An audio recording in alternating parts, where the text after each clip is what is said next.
दोस्तों ये रियल ब्रह्मांड पुराण बुक है। पिछले वीडियो पे हमने जहाँ तक पढ़ा था उसके बाद से आज यहाँ से शुरू करते हैं। रियल रामायण, महाभारत, वेद, पुराण, कामसूत्र, उपनिषद, ये सब बुक अगर आप शुरुआत से पढ़ना चाहते हैं तो इस वीडियो के नीचे चैनल के नेम या पिक्चर पे क्लिक करके प्लेलिस्ट में जाके देख सकते हैं, या फिर चैनल का नाम कुछ और अलग कुछ रोचक को यूट्यूब पर सर्च करके फिर उस पर क्लिक करके प्लेलिस्ट में जा सकते हैं। तो यहाँ तक पढ़े थे। उसके सभी दानव भृगुपुत्र के मत का अनुगमन करने वाले थे और इन सब के कलेवर बहुत विशाल थे और ये जीतकाशी थे। ये सब के सब महादेव जी का अर्चन किया करते थे और सर्वदा शिव के ही शासन में समास्थित रहते थे। वहाँ पर जो भी दानवगण थे वे सब पुत्र पौत्र और धन से सुसंपन्न थे और घर घर में चारों ओर यज्ञ हुआ करते थे। ऋग्वेद, यजुर्वेद, सामवेद, मीमांसा और न्यायशास्त्र आदि समस्त वेद और शास्त्र उस समय में प्रत्येक घर में पुनः प्रवृत्त हो गए थे। मुनियों के और द्विजों के मुख्य आश्रमों में तथा यज्ञों में जो कि दैत्यों के थे, हव्य के भोजन करने वाले भोजन किया करते थे। इस रीति से करने वाले जीतकाशी भंड के सहस्र वर्ष आधे क्षण के ही समान व्यतीत हो गए थे। तप से और बल के द्वारा बढ़ते हुए इस भंड दैत्य को और क्षीण होने वाले बल से मुक्त इंद्र को देखकर कमलापति ने माया के रचना करने का विचार किया था और तुरंत ही लोकों का विमोहन करने वाली कोई एक माया का सृजन किया था। फिर देवों के भी देव जनार्दन प्रभु ने उस माया से कहा था, तू तो अतीब अद्भुत प्रभाव वाली है। तू अपने ही ओज से समस्त प्राणियों का मोहन किया करती है। अब तू अपनी ही इच्छा के अनुसार विचरण कर और तुमको कोई भी नहीं जान सकेगा। अब तू यहाँ से शीघ्र ही जाकर दैत्य के नायक भंड के समीप में पहुँच जा और तुरंत ही उसको मोहित कर दे कि विषयों को उपयोग करेगा। इस प्रकार का वरदान प्राप्त करके उस माया ने जनार्दन प्रभु को प्रणाम किया था। फिर उस माया ने भगवान से सहायता करने के लिए कुछ प्रमुख अप्सराओं के प्राप्त करने की याचना की थी। जब माया के द्वारा प्रार्थना की गई थी तो प्रभु ने कुछ अप्सराएं भेजी थी। उन अप्सराओं में विश्वाची आदि प्रमुख थी। उस सबके साथ वो मृगसेना माया जहाँ से प्रस्थान कर गई थी वो मानसरोवर के उत्तम तट पर गई थी, जहाँ पर उत्तम द्रुम लगे हुए थे। वो ऐसा सुरम्य स्थल था कि वो दैत्यराज वहाँ पर अपनी नारियों के युक्त होकर विहार की क्रीड़ा किया करता था। उसी स्थल में वो मृग के शावक के समान नेत्र वाली माया एक चंपक वृक्ष के मूल में निवास करने लगी थी और परम सुरम्य मधुर स्वर के कुछ गाया करती थी। इसके अनंतर वो दैत्यराज अपने मंत्रियों के सहित वहाँ पर आ गया था। उसने वीणा की परम मधुर ध्वनि का श्रवण किया था और फिर उस वरांगना को भी देखा था। उस सुंदर अंगों वाली को देखकर दूसरी विद्युत की लेखा के ही समान थी। वो मदक नामक माया से परिपूर्ण महान गर्त में गिर गया था। इसके अनंतर उसके मंत्रीगण भी उनका स्मरण करने वाले के साथ ही थे। उस दैत्य के स्वामी ने बहुत समय तक उस सती से प्रार्थना की थी। उनके द्वारा जब भली भांति उनसे प्रार्थना की गई थी तो उन्होंने भी तुरंत ही प्रतिश्रवण किया था। जो बड़े बड़े यज्ञों के द्वारा जैसे अश्वमेधादिक यज्ञ हैं, इनके द्वारा भी अलभ्य होती है, उनको जिनमें मोहिनी मुख्य थी, प्राप्त करके उनको बहुत ही अधिक आनंद प्राप्त हुआ था। फिर तो उन सब ने उस समय में भोग विलास के आनंद में निमग्न होकर वेदों को भुला दिया था और उमापति देव का जो अर्चन था वो भी छोड़ दिया था। यज्ञादि की जो भी अन्य परम शुभ के देने वाली क्रियाएं थी उनका भी परित्याग कर दिया था। फिर तो उनके जो पुरोहित थे उनका भी अपमान करके उन्हें छोड़ दिया था। उनके सहस्र वर्ष एक मूर्त के ही समान व्यतीत हो गए थे। उन समस्त दैत्यों के विमोहित हो जाने पर इंद्रदेव के सहित सब देवगण हे ब्राह्मण विमुक्त उपद्रव वाले होकर परम आनंद को प्राप्त हो गए थे। इसके अनंतर किसी समय में देवेंद्र को अपने सिंहासन पर विराजमान देखकर, जो कि समस्त देवों से घिरा हुआ अवस्थित था, नारद मुनि वहाँ पर समागत हो गए थे। जाज्वल्यमान अग्नि के समान परम तेजस्वी मुनि शार्दुल को प्रणाम करके अपने दोनों हाथों को जोड़कर देवेंद्र ने ये वाक्य कहा था, हे भगवान, आप तो सभी धर्मों के ज्ञान रखने वाले हैं और आप परावर के ज्ञाताओं में भी परम श्रेष्ठ हैं। आपका गमन तो वहाँ पर हुआ करता है जिसको आप धन्य बनाना चाहते हैं। आपके शुभ आगमन का कारण भविष्य को परम शुभ बताने वाला होता है। मुनीश्वर, सपनों को परमानंद अपजाने वाले आपके मुख से निस्सीम वाक्य को सुनकर मैं समस्त दुखों को पार करके परम कृतार्थ हो जाऊंगा। श्री नारद जी ने कहा, दैत्यों का स्वामी भंड विष्णु को माया से मोहित हो गया है।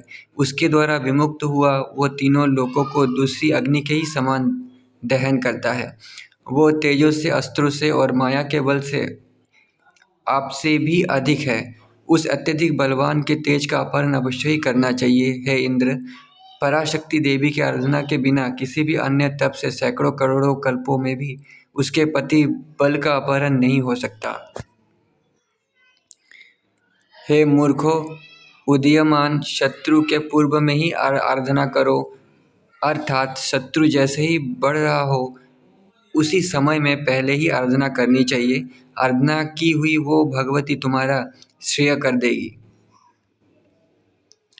उस महामुनि के द्वारा इस प्रकार से जब देवगणों के स्वामी को संबोधित किया गया था तो उस इंद्र ने सब देवों के सहित मुनि का पूजन किया था और तपश्चर्या करने के लिए तैयारी करने वाला वो हेमवान के तट पर चला गया था।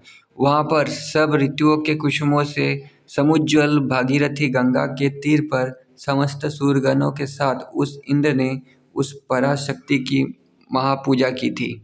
उस समय से ही लेकर अखिल सिद्धियों का प्रदान करने वाला वो स्थल इंद्रप्रस्थ नाम वाला हो गया था।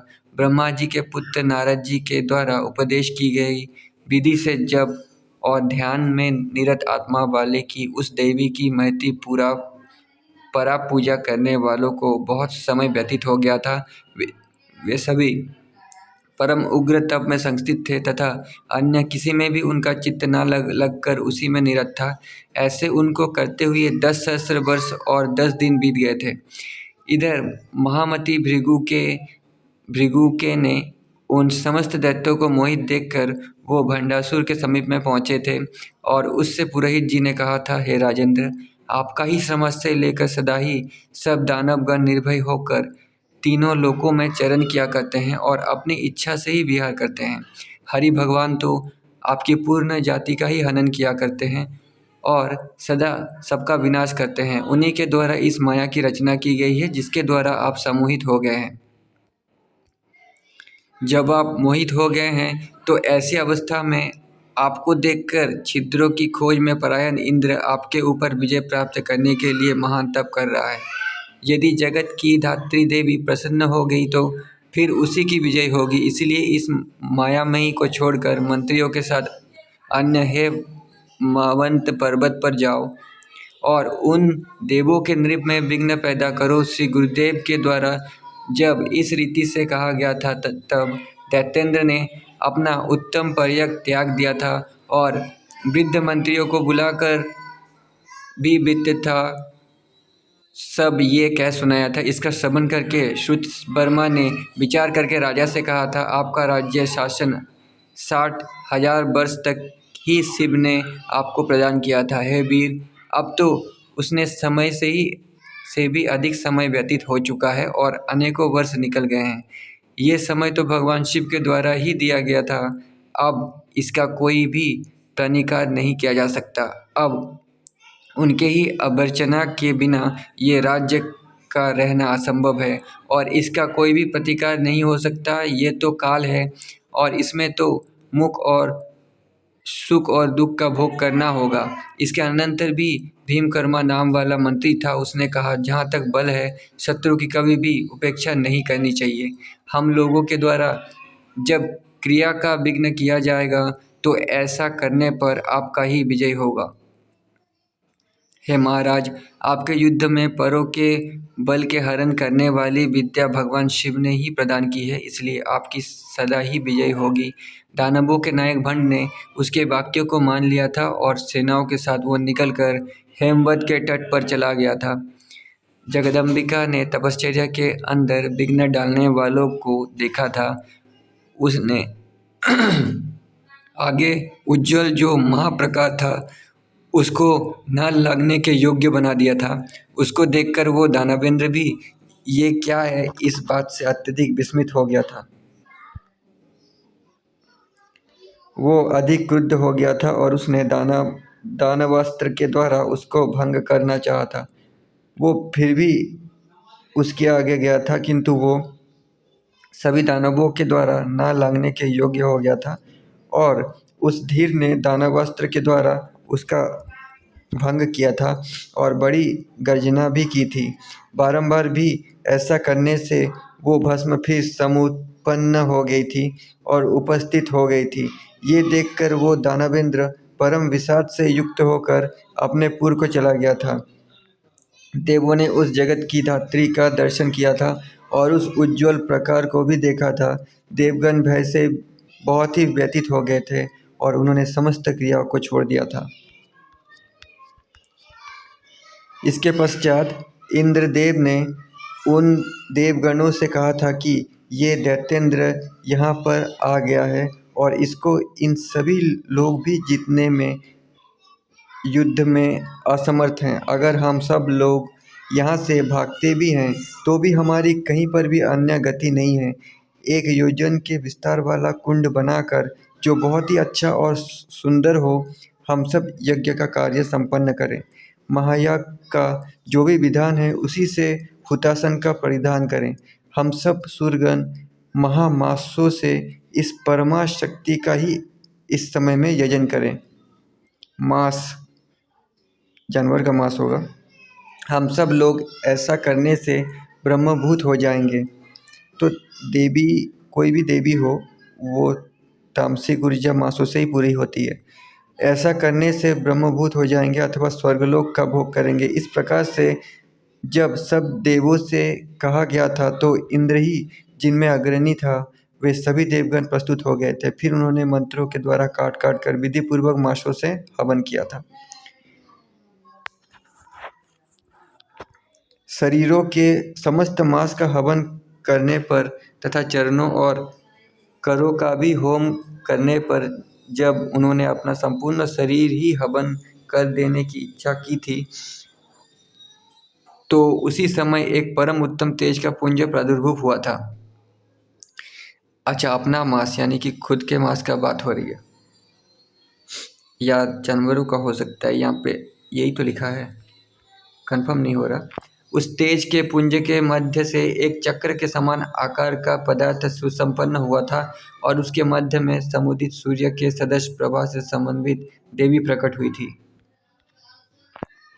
अब उस महादेवी का स्वरूप का वर्णन किया जाता है। वो देवी इस जगत के उज्जीवन करने वाली थी और ब्रह्मा, विष्णु और शिव के स्वरूप वाली थी।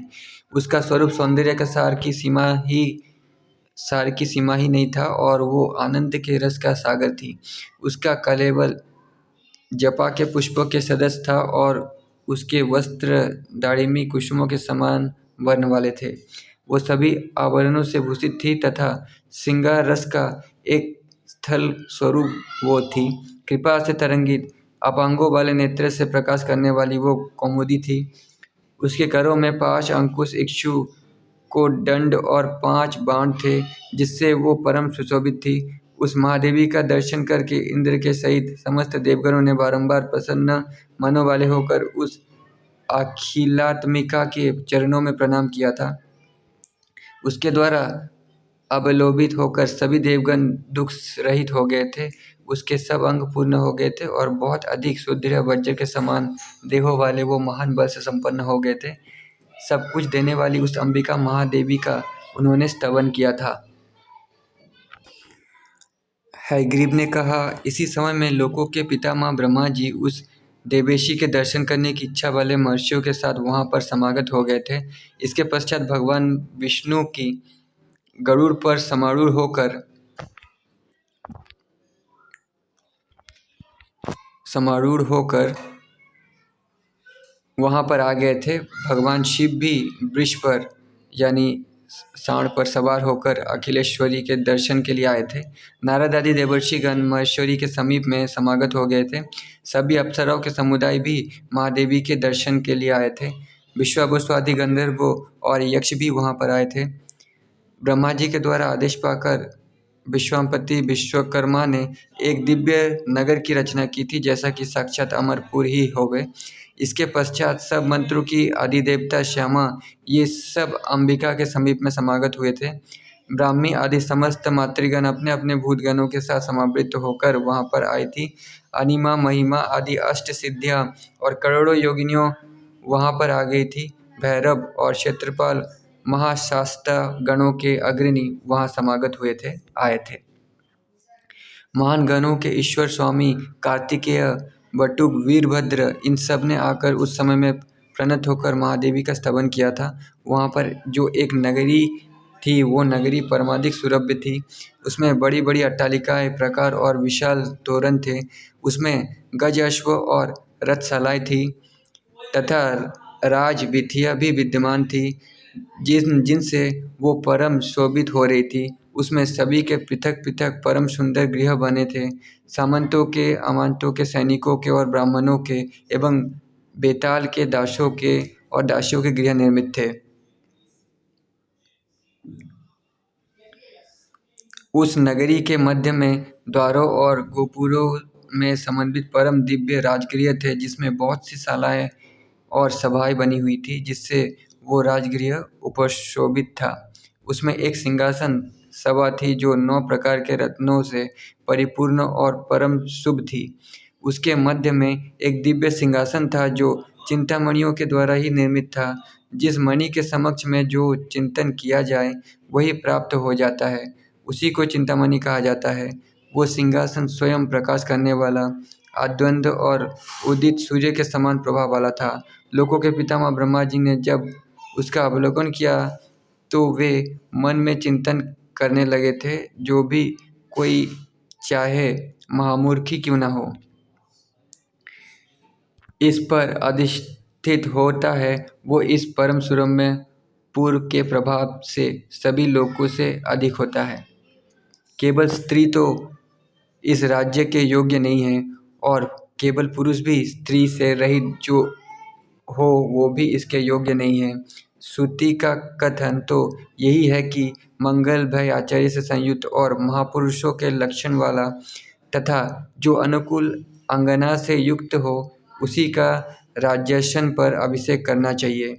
वो वरारोहा शोभित होती है जो मूर्तिमती श्रृंगार की देवता है। इसका वर भी तीनों लोकों में भगवान शिव के अतिरिक्त अन्य कोई भी नहीं है। किंतु शंकर तो जटायुध धारी, मुंडों की माला धारण करने वाले, विरूप नेत्र से युक्त और हाथ में कपाल ग्रहण करने वाले हैं। वे तो कलमाशी भस्म से भूषित अंगों वाले और शमशान की अस्थियों के भूषणों वाले हैं। शिव तो पूर्णतया अमंगलों के स्थान है, क्या ये सुमंगला उनका वर्ण करेगी?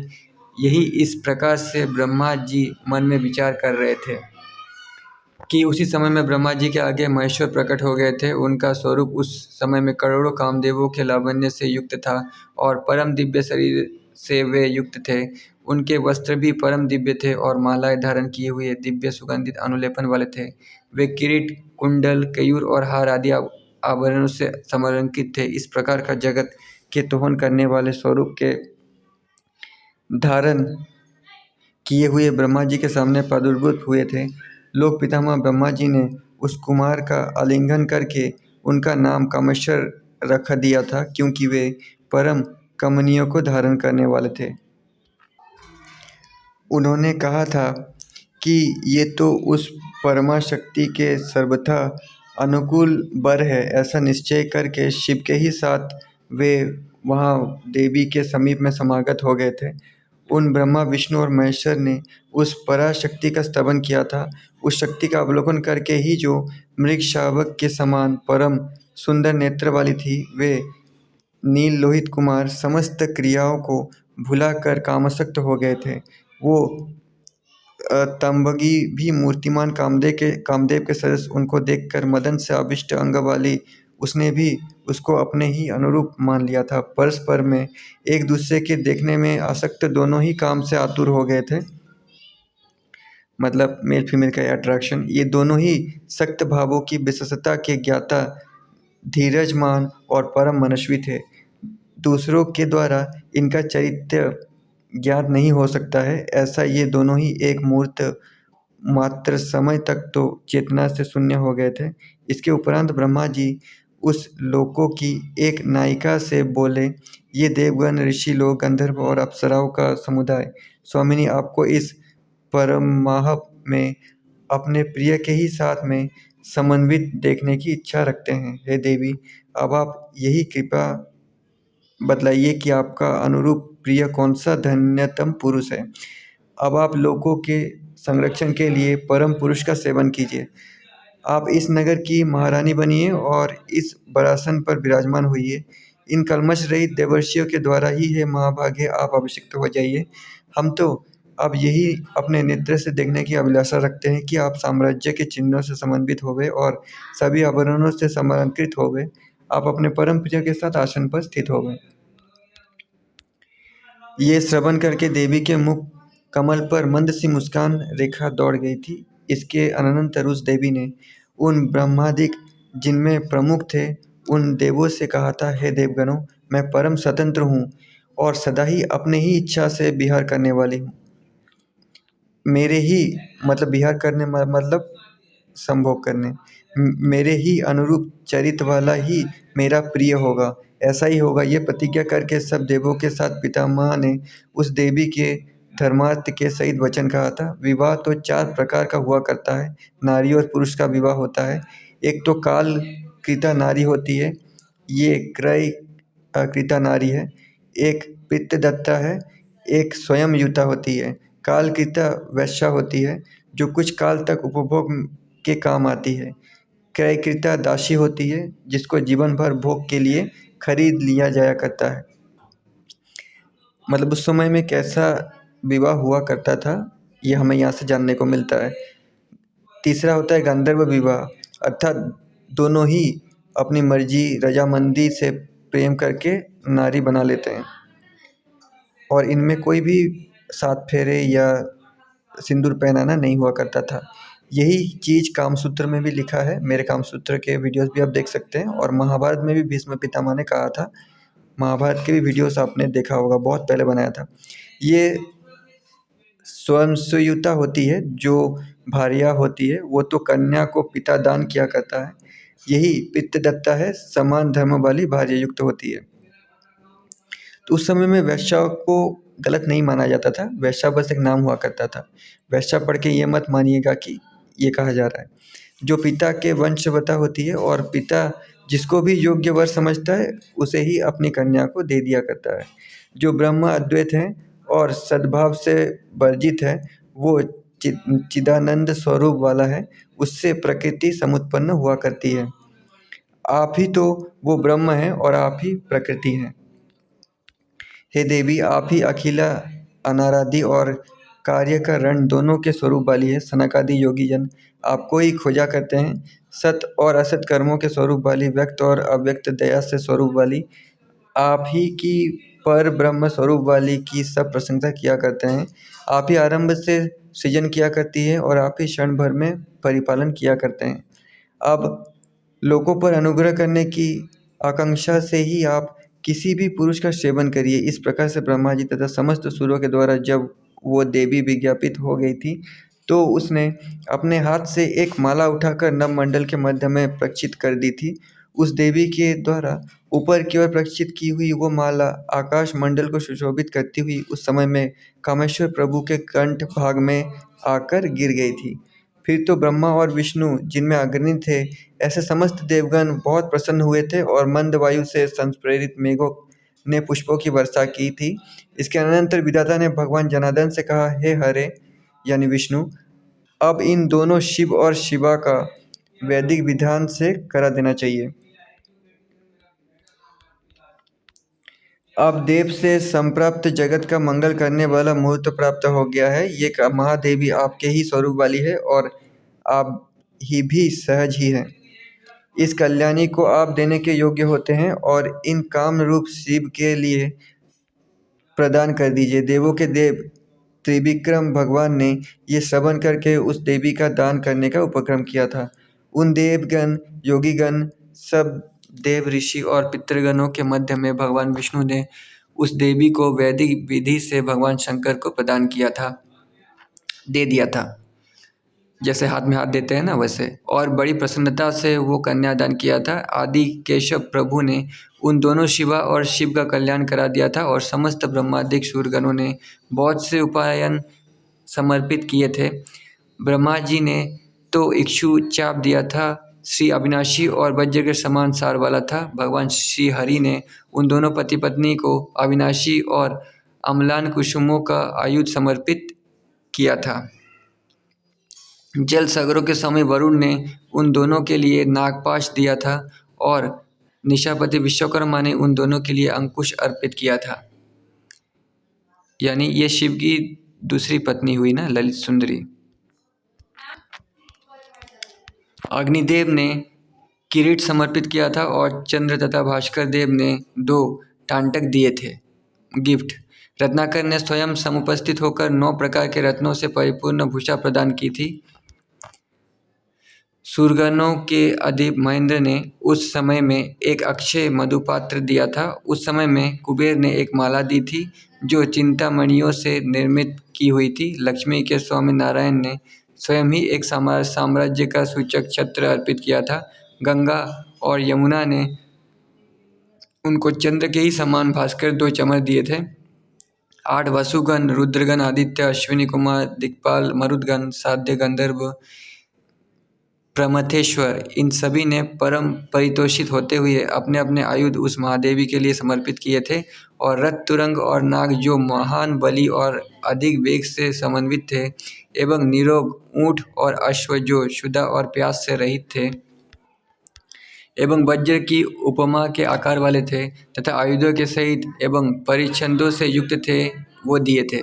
इसके अनंतर उन दोनों शिवा और शिव का परम मंगल अभिषेक किया था। इसके उपरांत एक विमान बनवाया था जिनका नाम कुसुमाकार था। इसकी रचना विधाता ने की थी, जो कि अम्लान मालाओं वाला था तथा नित्य ही आयुधों के द्वारा अभेद्य था।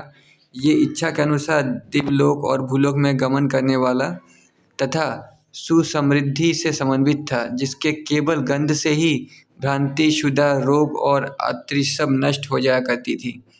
और ये मन के आह्लाद को करने वाला तथा परम शुभ था।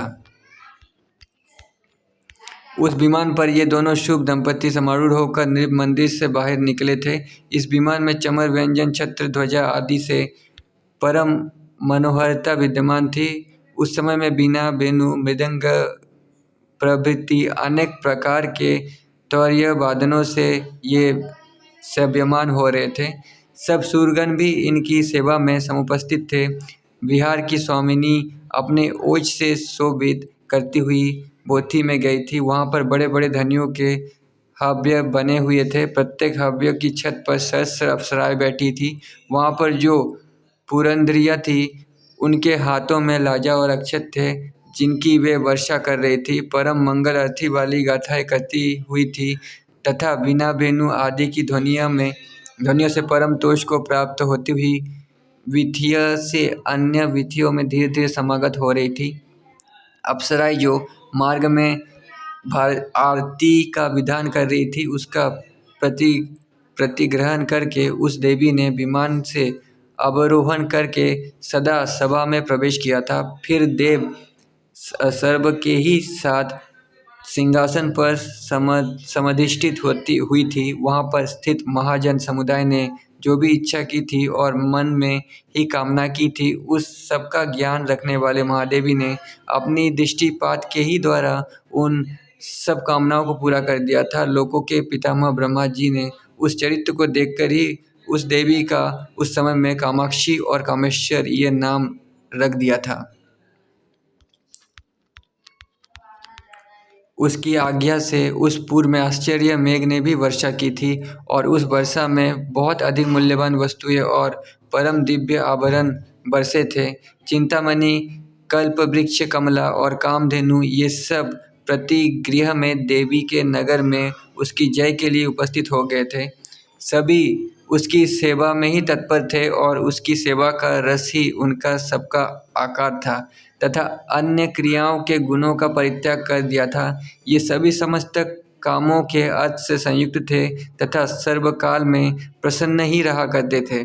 पितामह श्रीहरि, महादेव, महेंद्र, अन्य दिशाओं के स्वामी, सब देवगण, नारद आदि महर्षि, वशिष्ठ आदि तपस्वीगण, गंधर्व, अप्सरा, यक्ष और जो भी अन्य देवों की जातियां हैं, जो भी देव लोग भूमि और अंतरिक्ष में बाधा सहित निवास किया करते हैं, वे सभी उसके पूर्व में बिना ही किसी बाधा के निवास किया करते थे। तो दोस्तों आज की वीडियो पे इतना है। वीडियो बहुत बड़ा हो गया है, यहाँ से हम लोग नेक्स्ट वीडियो पे पढ़ेंगे। तब तक के लिए धन्यवाद।